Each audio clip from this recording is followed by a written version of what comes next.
Click করুন অ্যাপের bell আইকনে আর সাবস্ক্রাইব করুন এবিপি আনন্দ। সব সময় থাকুন খবরে। নমস্কার, এবিপি আনন্দ আপনাদের স্বাগত। আমি শিলাদিত্য। শুরু করছি আজ বাংলায়। দুষ্কৃতীরা তাদের রাজনৈতিক কর্তাদের দ্বারা উৎসাহিত হয়েছিল, ভুলুণ্ঠিত করেছে গুরুদেবের রেখে যাওয়া মহান ঐতিহ্যকে। বিশ্বভারতী কাণ্ডের 5 দিন পর চিঠি উপাচার্যের। অন্যদিকে এই ঘটনা সিবিআই তদন্তের দাবি তুলে রাজ্যপালের দ্বারস্থ যুব মোর্চা। শান্তিনিকেতনে প্রতিবাদে বামেরাও। আশ্রমকে পাঁচিল তোলা নিয়ে প্রশ্ন তৃণমূলের।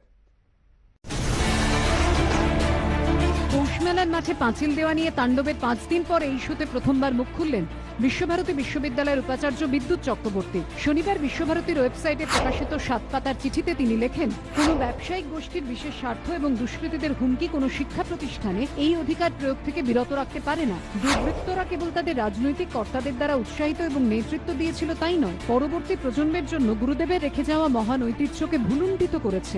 এই টানাপোড়েনের মধ্যে বিশ্বভারতী নিয়ে চলছে রাজনীতি। ভাঙাচোরা স্ট্রাকচার এখনো পড়ে আছে মেলার মাঠে, কিন্তু সেই স্ট্রাকচারকে কেন্দ্র করে, সেই পাঁচিলকে কেন্দ্র করে শুরু হয়েছে রাজনৈতিক চাপানোতর। পৌষ মেলার মাঠে তাণ্ডবের ঘটনায় ইতিমধ্যেই সিবিআই তদন্তের দাবি জানিয়েছে বিশ্বভারতী কর্তৃপক্ষ।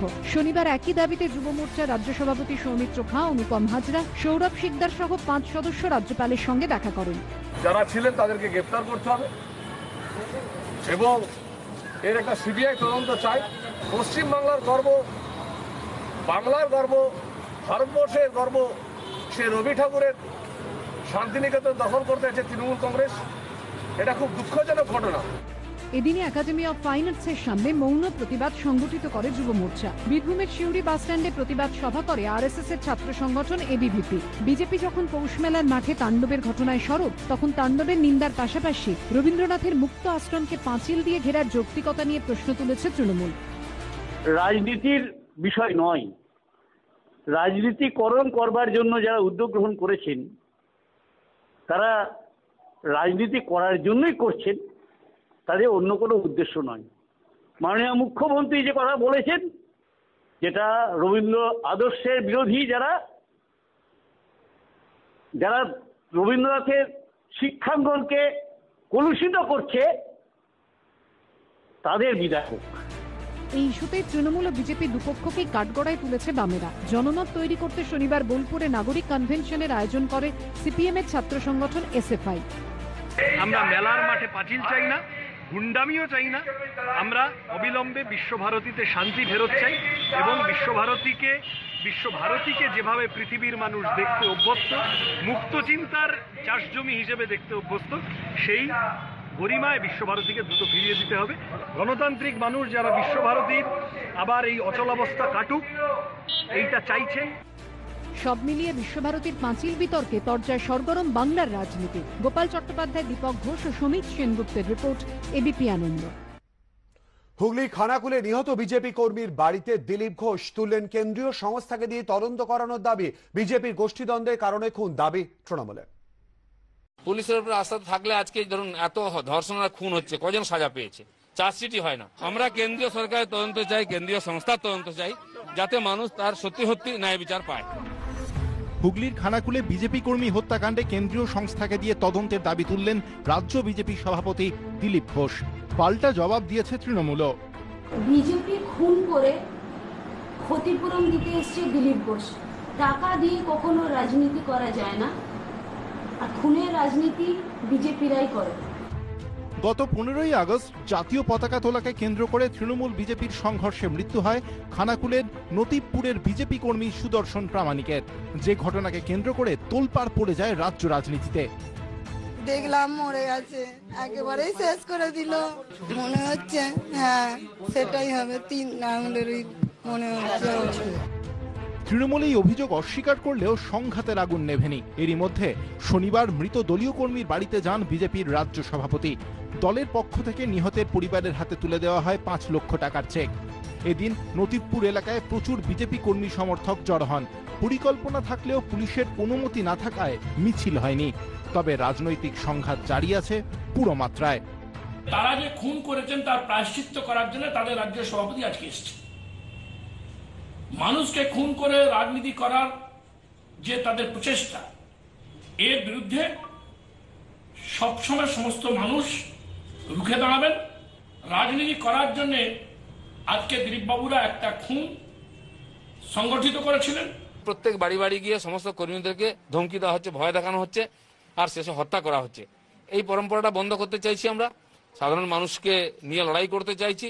দুষ্কৃতকারীরা যে রাজনীতিকে আজকে কন্ট্রোল করছে সেটা যেন পশ্চিমবাংলায় বন্ধ হয়। গোষ্ঠীদ্বন্দ্ব টিএমসিতে হয়, যে বাড়িতে 6 বার এসে টিএমসির লোকেরা ধমকি দিয়ে যায়, তারপর হত্যা হয়, তারপর যদি কেউ গোষ্ঠীদ্বন্দ্ব বলবে তাহলে সেটা কতটা সত্য সেটা মানুষ বিচার করবে।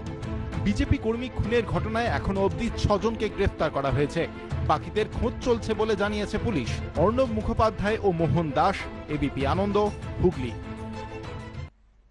বেআইনি অস্ত্র ব্যবসায় জড়িত থাকার অভিযোগে এক বিজেপি নেতাকে গ্রেফতার করলো বসিরহাট থানার পুলিশ। উদ্ধার অস্ত্র ও গুলি। পুলিশ তৃণমূলের হয়ে কাজ করছে, অভিযোগ বিজেপির, পাল্টা জবাব তৃণমূলের। বাড়ি থেকে বেআইনি অস্ত্র ব্যবসা চালানোর অভিযোগ, গ্রেফতার বিজেপি নেতা। শুক্রবার রাতে উত্তর 24 পরগনার বসিরহাট থানার ঘড়িবাড়ি এলাকা থেকে ওই বিজেপি নেতাকে গ্রেফতার করে পুলিশ। নাম বাপিন দাস। তিনি বসিরহাট মহকুমা বিজেপির অফিস সচিব। পুলিশের দাবি, বিজেপি নেতার বাড়ি থেকে উদ্ধার হয়েছে একটি রিভলভার ও 5 রাউন্ড গুলি। বসিরহাট থানার পুলিশ সূত্রে খবর, কয়েকদিন আগে 4টি রিভলভার ও 2 রাউন্ড গুলি সহ অরূপ মাইতি নামে এক অস্ত্র ব্যবসায়ীকে গ্রেফতার করা হয়। ওই ব্যক্তিকে জেরায় জানা যায় বিজেপি নেতা বাপিন দাসের নাম। শুক্রবার রাতে বিজেপি নেতার বাড়িতে হানা দেয় পুলিশ। ঘটনা ঘিরে শুরু হয়েছে রাজনৈতিক তরজা। মিথ্যে কেস দিয়ে, মিথ্যে মামলা দিয়ে তৃণমূল কংগ্রেসের অঙ্গুল হিলনে পুলিশ মিথ্যে কেস দিয়ে ওকে অ্যারেস্ট করেছে, যাতে বাপিন যদি জেলে থাকে ওখানে তৃণমূল কংগ্রেসের যাতে রাজনীতি করতে সুবিধা হয় সেই জন্য পুলিশকে ব্যবহার করে আজকে বাপিনকে মিথ্যে কেস দিয়ে জেলে পড়েছে। না না, এরকম কিছু না, অস্ত্র সহ ধরা পড়েছে। এখানে তো তৃণমূল তো পকেটে অস্ত্র ধরে ভরে দেয়নি, প্রশাসন ধরেছে, অস্ত্র সহ ধরা পড়েছে। এবং এখানে কারসাজির কোনো ব্যাপার নেই। আপনারা জানেন যে এই সীমান্তবর্তী একটা শহর বসিরহাটে সবসময় একটা গন্ডগোল পাকানোর চক্করে এরা থাকে, যারা সাম্প্রদায়িক দল একটি, যার সবসময় চেষ্টা হচ্ছে ঝামেলা ঝগড়া করা। তদন্তকারীদের দাবি, চক্রটি ভিন রাজ্য থেকে অস্ত্র ও গুলি এনে মূলত বাংলাদেশ ও উত্তর 24 পরগনার বিভিন্ন এলাকায় দুষ্কৃতীদের বিক্রি করত। চক্রে আর কারা জড়িত খতিয়ে দেখা হচ্ছে। আব্দুল ওয়াহাব, এবিপি আনন্দ, উত্তর 24 পরগনা। বিধানসভা ভোটের কথা মাথায় রেখে ঘর গোছানো শুরু। জেলায় জেলায় অব্যাহত দলবদল। কলকাতা থেকে কোচবিহার, মালদা থেকে জলপাইগুড়ি, সব জায়গায় একই ছবি। বছর ঘুরলে বিধানসভা ভোট, তার আগে জেলায় জেলায় চলছে দলবদল পর্ব। শনিবার বাগুইয়াটির অর্জুনপুরে বিজেপি রাজ্য সভাপতি দিলীপ ঘোষের উপস্থিতিতে গেরুয়া শিবিরে যোগ দেন রাজারহাট গোপালপুর পুরসভার প্রাক্তন তৃণমূল কাউন্সিলর মৌসুমী সাহা। এ নিয়ে তৃণমূল নেতৃত্বের প্রতিক্রিয়া মেলেনি। তৃণমূল আবার এদিনই পুরাতন মালদায় গেরুয়া শিবিরে ভাঙন ধরিয়েছে। মালদার মহিষবাথানি পঞ্চায়েতের বিজেপি সদস্য সহ 28টি বিজেপি সমর্থক পরিবার যোগ দেয় তৃণমূলে। কংগ্রেস ছেড়েও কয়েকজন যোগ দেন শাসক শিবিরে। কোচবিহারেও শক্তি বাড়িয়েছে তৃণমূল। নাটাবাড়ি 2 নম্বর পঞ্চায়েতে এদিন বিজেপি ও সিপিএম ছেড়ে 215টি পরিবার যোগ দেয় তৃণমূলে। কোচবিহার শহরেও শতাধিক বিজেপি কর্মী তৃণমূলে যোগ দেন। বাংলার শান্তির স্বার্থে বাংলার মানুষ, নাটাবাড়ির মানুষ, কোচবিহারের মানুষ যাতে মমতা মাঝির পাশে থাকে, সাথে থাকে, মমতা মাঝি তৃণমূল কংগ্রেসকে ভোট দেয়, তার জন্য আমরা এই প্রচেষ্টা চালাচ্ছি। আগামী দিনেও আমরা এই প্রচেষ্টা চালিয়ে যাব। উলটপুরান কোচবিহারের পুন্ডিবাড়িতে তৃণমূল ছেড়ে গেরুয়া শিবিরে যোগ দেন প্রায় 200 জন কর্মী। উত্তর বিধানসভায় তৃণমূল থেকে তৃণমূলে জয়েন রবি ঘোষের গ্রুপে এতদিন ছিল, এইখানে কোনো বিজেপির কর্মী একটাও জয়েন করে নাই। এইখানে সমস্ত অঞ্চল থেকে প্রতিদিন আমাদের বিজেপিতে জয়েন করছে তৃণমূলের কর্মীরা। জলপাইগুড়ির মালবাজারে বিজেপি নেতা বলিরাম এক্কা সম্প্রতি তৃণমূলে যোগ দেন। শনিবার তিনি অনুগামীদের নিয়ে গেরুয়া শিবিরে ফেরেন। আপনি নিশ্চয়ই মমতা বন্দ্যোপাধ্যায় উন্নয়নের কর্মকাণ্ডে এসছেন, এখন বিজেপির নোট নিয়ে হয়তো আবার চলে গেছেন। এসব নোটের খেলা হচ্ছে। যারা মানুষের জন্য কাজ করতে চান, যারা উন্নয়নের সঙ্গী হতে চান, কেউ মমতা বন্দ্যোপাধ্যায় ছাড়বেন না, আমার এটা দৃঢ় বিশ্বাস। তৃণমূলে অনেক জনপ্রতিনিধি যাদের স্বচ্ছ ভাবমূর্তি আছে, কাটমানি খানে, দাদাগিরিকে মস্তানি করে নাই, এরকম যে কজন কতিপয় তৃণমূলের নেতা আছে তাদেরকে আমরা নিব। 2021-এ বাংলায় বিধানসভা নির্বাচন, তার আগে এভাবেই জেলায় জেলায় জমে উঠেছে দলবদলের পালা। এবিপি আনন্দ। মুর্শিদাবাদের শামশেরগঞ্জে ভাঙন রোধে গঙ্গায় বালির বস্তা ফেলা নিয়ে তুঙ্গে রাজনৈতিক তরজা। সমালোচনার মুখে সেচ দফতর। সরকারি অর্থ নয় ছয়ের অভিযোগ স্থানীয় বাসিন্দাদের। সরব বিজেপি ও ভাঙন রোধে জরুরি ব্যবস্থা, পাল্টা দাবি তৃণমূলের। ভাঙন আতঙ্ক এখানকার মানুষের নিত্য সঙ্গী। ভাঙন নিয়ে অব্যাহত রাজনৈতিক চাপানুতরো। এবার ভাঙন রোধে ব্যবস্থা নেওয়াকে কেন্দ্র করেই তৃণমূল বিজেপি তরজা। মুর্শিদাবাদের শামশেরগঞ্জের ঘটনা। গত কয়েকদিন ধরেই শামশেরগঞ্জের ধানঘরা এলাকায় গঙ্গায় ভাঙন ব্যাপক আকার নিয়েছে। নদী গর্ভে তলিয়ে গিয়েছে বাড়িঘর, চাষের জমি। গৃহহীন হয়ে পড়েছে শতাধিক পরিবার। আতঙ্কে ভিটে ছেড়ে পালাচ্ছেন আরো কয়েকশো বাসিন্দা। ইতিমধ্যে বালির বস্তা ফেলে গঙ্গা ভাঙন রোখার চেষ্টা শুরু করেছে সেচ দফতর। আর তা নিয়েই শুরু হয়েছে সমালোচনা। সেচ দফতরের ভূমিকা নিয়ে প্রশ্ন তুলেছেন গ্রামবাসীরা। এই বস্তাগালা সব কেটে পড়ে গেছে, মোটামুটি মাসখানি হলো। মানুষের পয়সা খেয়ে নেয় তো কাজটা করবে, ওরা কাজ করবে না। অল্প করে বালি থাকছে, ভালো কাজ করে তো হবে জিনিসটা। সরকারি অর্থ নয় ছয়ের অভিযোগ তুলে শাসক দলের বিরুদ্ধে সুর চড়িয়েছে বিজেপিও। বস্তায় বালি ফেলা, বাসের খাঁচা করা, এটা একদম মানে ফালতু সরকারের ওয়েস্টেজ। যারা কন্ট্রাক্টর আছে, সরকারি আধিকারিক আছে, মূলত এদেরই একটা প্রতি বছর একটা এদেরই মনে হচ্ছে যেন পেট ভরছে। ভাঙন রোখার জন্য একটা পার্মানেন্ট সলিউশনের কথা চিন্তা ভাবনা করতে হবে আমাদেরকে। যদিও সমস্ত দাবি নাকচ করেছেন স্থানীয় বিধায়ক। এলাকার মানুষ হয়তো বলছে যে হয়তো কিছু হবে না, এটা অপচয়। যদি না করি তাহলেও কিন্তু মানুষ বলবে যে কিছু করলো না, আমরা যাবোটা কোথায়? অপচয় যদিও ধরে যদি আমরা নিই অপচয় হচ্ছে, এটা কিন্তু ঠিক অপচয় নয়। আমরা একটা মানুষকে বাঁচানোর মরিয়া প্রয়াস করছি। কয়েকশো পরিবার এই মুহূর্তে ছিন্নমূল হয়েছেন। আরও কিছু পরিবার তারা ভাঙনের আশঙ্কায় বাড়িঘর ভেঙে নিয়ে এখান থেকে চলে যাচ্ছেন। কোথায় দাঁড়াবে এই ধানঘরার মানুষ, সেটাই এখন সবচেয়ে বড় প্রশ্ন। ক্যামেরায় অনির্বাণ বাগির সঙ্গে রাজীব চৌধুরী, এবিপি আনন্দ, মুর্শিদাবাদ। 13 দিনের শিশুপুত্রকে খুনের অভিযোগে গ্রেফতার মা। বাঁকুড়া সদর থানার করঞ্জোড়া গ্রামের ঘটনা। বাড়ির পেছনে কুয়ো থেকে উদ্ধার শিশুর মৃতদেহ। খুনের মোটিভ এখনো স্পষ্ট নয় পুলিশের কাছে। যার জন্য পৃথিবীর আলো দেখা, তারই বিরুদ্ধে প্রাণ কেড়ে নেওয়ার অভিযোগ। বাঁকুড়ায় 13 দিনের সদ্যজাতকে খুনের অভিযোগে গ্রেফতার মা। কুয়ো থেকে উদ্ধার শিশুপুত্রের মৃতদেহ। নৃশংস এই অভিযোগ উঠেছে বাঁকুড়ার সদর থানা এলাকার করঞ্জোড়া গ্রামে। পরিবার সূত্রে খবর, গত 7ই আগস্ট বাঁকুড়া মেডিকেল কলেজ হাসপাতালে পুত্র সন্তানের জন্ম দেন 21 বছরের রচনা বাউরি।